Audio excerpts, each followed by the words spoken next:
it's time to hear our family story, and we will start with Liz, whose ancestors came in the first bigger waves. So Liz, please take it away. Well, hello. I'm very excited to be here, and thank you, Ulrika and Anna, for this project and the opportunity to highlight my family story. My grandchildren, pictured here at kind of at the bottom, all know some Hungarian words. They enjoy Hungarian food and are excited about their Hungarian heritage. Every generation has played a role in transmitting a love and respect for their Hungarian heritage. I encourage you to think about your role in passing it on in your family. My great-great-grandfather, János Horváth, was born in 1848 in Hungary, arrived in New York in 1889 with his wife and children, and settled in McAdoo, Pennsylvania. Essie, one of their children, was my great-grandmother. She married another Hungarian and had some kids. Among them was my maternal grandmother, Elizabeth, but she went by Betty, and everyone spoke Hungarian at home. Betty met and married Andor, who had just come to the US from Hungary in 1924. They had my mom, who came to be known as Little Betty. Originally in Pittsburgh, Pennsylvania, they later moved to Cleveland, Ohio, where my grandfather served as the pastor of a church in the Buckeye Road neighborhood. I'm excited that we have my grandfather's passport from that journey to the US, along with his original birth certificate. Pictured here is Big Betty, Andor, and Little Betty. My mom, Little Betty, did not learn English until she went to school. While Little Betty was growing up, across the way on the west side of Cleveland, Elmer, my dad, was growing up. Elmer's parents met and married in Cleveland. My dad's maternal grandparents also lived in Cleveland, very near to the family, and Hungarian was the language in the family. My dad did not learn English until he went to school. Here is Elmer with his parents and his grandparents. My grandmother and great-grandmother were both born in Tisza, Hungary, in the northeast area, and they exchanged many letters with the relatives in Tisza. My grandmother regularly sent letters to her first cousins, whom she had never met. They were pen pals over many years. Elmer and Little Betty met and fell in love. They married in Cleveland and eventually moved to Youngstown, Ohio to be a part of the family business, the Szabó and Sons Funeral Home. They helped resettle Hungarian refugees who came to the US in 1956 and 1957, and then started their own family.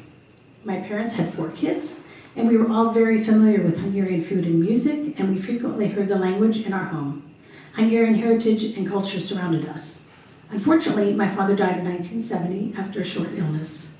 Here is one of my favorite photos of my parents, and here is one of me and 2 of my brothers with our mom from our passport to Hungary. In 1973, my mom decided to study the Kudai method in Hungary, and as a single parent, moved our entire family to Budapest for a semester. My youngest brother was 5, I was 8, my older brothers were 12 and 16. I look at all the hoops she had to jump through to accomplish that, and I'm always amazed. But she was Hungarian, determined, resilient, resourceful, and maybe a little stubborn. My mom was an incredible role model for all of us. Recently, I learned that she had met Kudai when she was a young girl, and I'm sure she followed his work. She was passionate about music, and she was working towards her master's degree in ethnomusicology to provide for her 4 children. Having a semester abroad in Hungary made sense to her, and she provided her children with an amazing opportunity. Then, in 1974, I met Cardinal Vincenti in Youngstown, Ohio. On the back of this photo, my mom noted that he told me, "Muszáj magyarul beszélni," which means, "You must speak Hungarian." Well, all I can say is that I have been working on it. I am thankful for all the exposure I had to Hungarian throughout my life, because it has certainly helped me on this Hungarian language journey. In the years to come, my mom's work always seemed to involve refugees in general, or specifically Hungarian refugees, as well as working with Hungarian organizations like the American Hungarian Foundation, the William Penn Association, and a variety of other Hungarian institutions. Along the way, she met many people who didn't quite know how to share their Hungarian heritage within the family. They couldn't find the products they were looking for.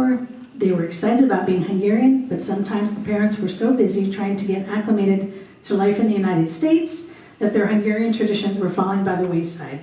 They wanted to reconnect with their heritage, and so in 1988, at the age of 55, she started Magyar Marketing. It was a mail-order business with a variety of foods, books, and other products to help people maintain or grow their connection to their Hungarian side. She attended many Hungarian festivals in Ohio, Pennsylvania, Michigan, and New Jersey. She also organized tours to Hungary. She had a website very early on, as you can see by that little computer there in the picture. And from the start, she always involved her children and her grandchildren. It was truly an easy way to help us all learn even more about our heritage. When my mom died in 2008, none of her children felt qualified to take over the business. She was bilingual, after all, and she put her heart and soul into it. But then the encouragement to do so came from her many customers. They loved my mom, yet they knew they still needed help with this task of passing it on. After many hours of conversation, my husband Don and I decided to see if it was something we could or should do. That was in 2009, and here we are 16 years later.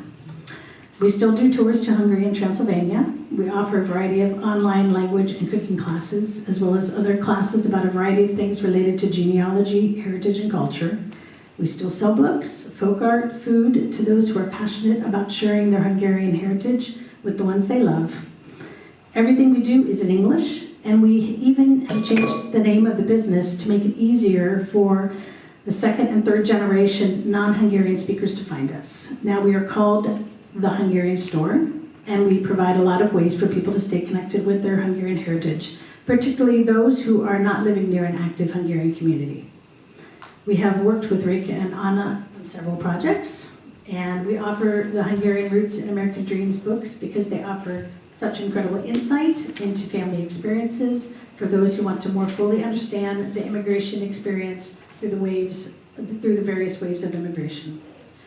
But let me back up to an amazing thing that happened in 2011. Erica, the granddaughter of my grandmother's first cousin, so that's my third cousin, started looking for the family in the United States using the clues from the letters her grandmother had saved from my grandmother. She located my uncle, the only living child of my grandmother, and reestablished the family connection. The following year, Dawn and I traveled to Hungary with our 4 children and started meeting the extensive set of relatives on the Ladányi side, many of whom still live in Tisza. Here are the letters at the bottom that Erica used to track our family down. And in the top left is a photo of our family with Erica's family in Vardam, because they don't live in Tisza, but they welcomed us to their home, and it was amazing to pull up to the house, and instantly Erica's mother started sobbing. And I had no idea that we just didn't know that they were out there. So for them to finally find us and that we were actually coming to them was amazing for them. And then the next photo is of 4 of the 6 of my grandmother's first cousins. So my grandmother never had the chance to meet them face to face, but we were able to. And the love they had for my grandmother was evident in how they all welcomed us into their homes. The families remain connected to this day, and since most of our relatives in Hungary do not speak English, it has been important for me to continue to strengthen my language skills. I guess Cardinal Mindszenty knew what he was talking about so many years ago. As far as I can tell, there is not a coordinated effort to keep everyone in the family line connected to their Hungarian heritage, but it happened through the love and passion in each generation. Even though I did not marry a Hungarian and our children didn't marry Hungarians, our family continues to treasure its Hungarian heritage and share it with the ones we love. And I hope you find ways to do the same. Thank you.